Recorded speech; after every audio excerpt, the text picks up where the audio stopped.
हम मत्ती रचित सुसमाचार के 5वें अध्याय के 14 से 16वें पद से एक गहरा आत्मिक संदेश सीखने जा रहे हैं। मुख्य वचन मत्ती 5:14 से 16। तुम संसार की ज्योति हो। जो नगर पहाड़ पर बसा हुआ है वो छिप नहीं सकता, और लोग दिया जलाकर पैमाने के नीचे नहीं परंतु दीवट पर रखते हैं, तब उससे घर के सब लोगों को प्रकाश मिलता है।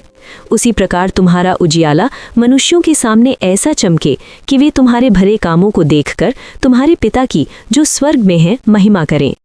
प्रियो, मत्ती 5 अध्याय में प्रभु यीशु मसीह हमें परमेश्वर के राज्य का जीवन सिखाते हैं।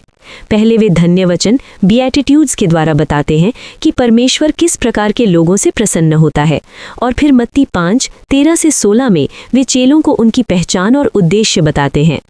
मत्ती 5:13 में यीशु कहते हैं तुम पृथ्वी के नमक हो, और मत्ती 5:14 से 16 में कहते हैं तुम संसार की ज्योति हो।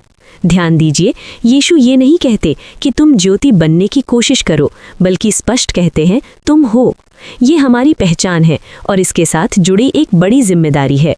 नंबर 1, तुम संसार की ज्योति हो। ज्योति का आत्मिक अर्थ। ज्योति अंधकार के विपरीत होती है। बाइबल में अंधकार अक्सर पाप, अज्ञान और शैतान के राज्य का प्रतीक है। यूहन्ना 3:19 में ज्योति संसार में आई है, पर मनुष्यों ने अंधकार को ज्योति से अधिक प्रिय जाना।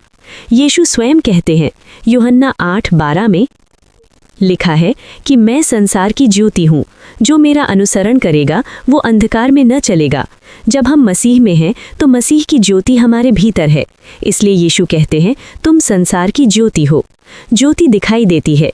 ज्योति का स्वभाव है चमकना, वो छिप नहीं सकती। 2 कुरिन्थियों 4:6 में जिस परमेश्वर ने कहा अंधकार में से ज्योति चमके, उसी ने हमारे हृदयों में ज्योति दी है। मसीही जीवन कोई गुप्त जीवन नहीं है। लोग हमारे शब्दों, व्यवहार और चाल चलन से मसीह को देखते हैं। नंबर 2, जो नगर पहाड़ पर बसा है वो छिप नहीं सकता। यीशु यहाँ एक बहुत स्पष्ट उदाहरण देते हैं। पहाड़ पर बसा नगर दूर से दिखाई देता है, रात में भी उसकी ज्योतियाँ चमकती हैं, उसे छिपाया नहीं जा सकता।